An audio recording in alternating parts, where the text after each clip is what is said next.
The subject of undead in MK has gotten seriously muddied by the recent games. Terms and definitions change on a whim, and one particular kind gets pushed as if it's the only kind of undead because all undeath was retconned to come from a single necromancer who explicitly wasn't a necromancer before. It's a mess. So much of a mess, in fact, that the MK wiki just gave up and said everyone's a wraith, even though there is exactly one character in the series' 28.5-year history to actually be identified as such.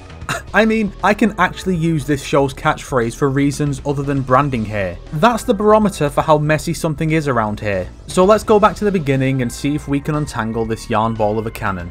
Welcome to Cannonball. The first kind of undead we were presented with was the Specter in the form of Scorpion in the first Mortal Kombat. As a Specter, Hanzo can remove his entire face to expose a flaming skull beneath and breathe fire, which are powers he obviously didn't have back when he was human. MK Mythologies even denied him these abilities while he was alive. There was no source of resurrection until DCU established Quan Chi as being responsible. Before then, he seemed to just will himself back from the dead for revenge. Newer games changed this to require a necromancer to transform the person into a Specter, and it can be reversed while allowing the subject to retain most of their new abilities. In summary, a Specter is an undead who returns to the worlds of the living to seek revenge, newly empowered by the Netherrealm's Hellfire.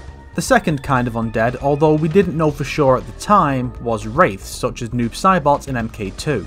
What he was remained unclear until Deception revealed he was once Bi-Han. As Noob, Bi-Han no longer has access to the ice powers he had in life and is instead given new shadow-based powers. His service to the Brotherhood of Shadow heavily implied Shinnok and Quan Chi were involved in his transformation, but we didn't have a firm confirmation until later. In addition to the power swap, his skin was also made a shadowy black and his eyes a glowing blue. In summary, a Wraith is an undead who loses all semblance of their prior identity, powers included, becoming a literal shadow of their former self. In MK3, Sindel was resurrected, but not in any special undead form. Her eyes are white, which seemed to be a sign of undeath or divinity in the early days, as seen with Scorpion, Sindel, and Melina. Her abilities remained untouched, and her sense of self was altered separately via specialised mind control sorcery. In summary, this is the standard type of undead, basically just a second life which applies to the resurrections of Sindel, Melina, those killed by the Deadly Alliance, Shiva, Motaro, and Onaga. Around Deception, the white eyes stopped being associated with undeath outside of Sindel and Scorpion, becoming more of a general stylistic design element, with the likes of Sub-Zero and Tanya sporting them too.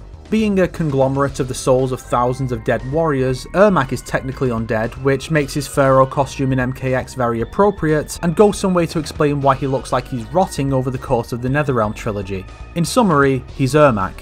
In Deadly Alliance, the Dragon King's undefeatable army was introduced, which I think counts. The army is undefeatable, as we learn in Deception, because Onaga would revive them with fresh souls, as does Shang Tsung. In summary, the bodies are inanimate, but new souls can be placed into them, which is a separate kind of undeath for those poor unfortunate souls. Zombies were introduced in Deception, with the soulless corpse of Liu Kang given its own life by Raiden. This undead has no sense of identity at all and kills indiscriminately, but since Raiden created it for a purpose, one can assume he has some method of controlling it. In summary, it's a traditional pre-Romero zombie given new life to serve a master and lacking the hunger for flesh. In the 2011 Mortal Kombat, a new type of undead was introduced, but went unnamed until MKX designated them as Revenants. This one is functionally a combination of the standard undead and zombies. They maintain individuality and abilities, but are given ashen skin and are bound to the will of their creator, the latter of which may or may not be a separate process similar to Sindel and the Deadly Alliance's victims. For whatever reason, MKX and 11 treat Spectres as just another classification for Revenants, despite Spectres gaining new powers and retaining their natural appearance, sans eyes, while Revenants do not. In summary, it's a normal resurrection that corrupts a subject's mind and body and can be undone under very specific, very arbitrary conditions. And it's become the standard designation for all undead aside from maybe zombies. And that's it. Hopefully the next era of MK will have a bit more variety than the current one when it comes to undead. And realms. If you liked this video, why not subscribe and support me on Patreon like these fine people here? If not, then make sure to share it with your enemies so they can suffer along with you. Today's recommended video is Brusque Poet's Mortal Kombat Lore Q&A number 6 video, which also addressed this issue.